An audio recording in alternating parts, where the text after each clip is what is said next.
how do your students typically get started with networking on step-by-step basis? Oh, I think you get started on networking as soon as you have a consciousness and an IQ and an EQ that helps you to understand how to cultivate, how to talk to people, how to work with and through people. So it can start at an early age of 10 years old. I started building my little network so that I could have a successful newspaper route, so I could have a successful snow shoveling route, so that I could have a successful lemonade stand, so I could have a successful house cleaning business. What I needed were customers, and I needed to cultivate relationships with people in my neighborhood so that they would engage me, so that they would like me, so that they would trust me. So I would simply go around knocking on doors, introducing myself, trying to find out a little bit more about the person who was living in that household, trying to find some common bonds. What was a common bond? We lived on the same street.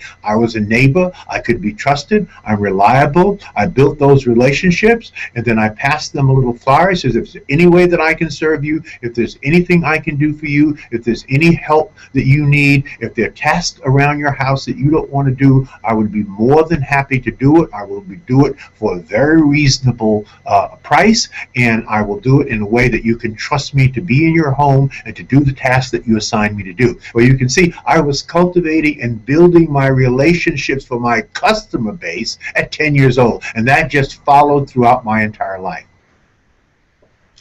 Folks, that's so inspiring, and that's how I met Dr. George Fraser. In fact, we met a few weeks ago in Vegas. Dr. Fraser was speaking at a CEO space. I was in his class, and I said, you know what, I'm a networker, but let me learn from the master.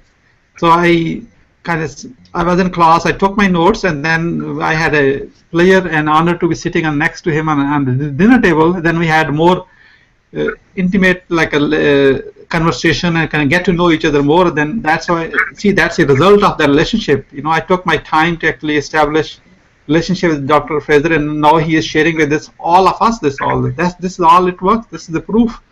So it's a proof in the pudding. You're absolutely right. You did exactly what I just described. We met each other. You were a student in my class, right? And then you took copious notes. You were interested. I was watching you. You were totally engaged. And then after the class, we broke bread together. We bonded.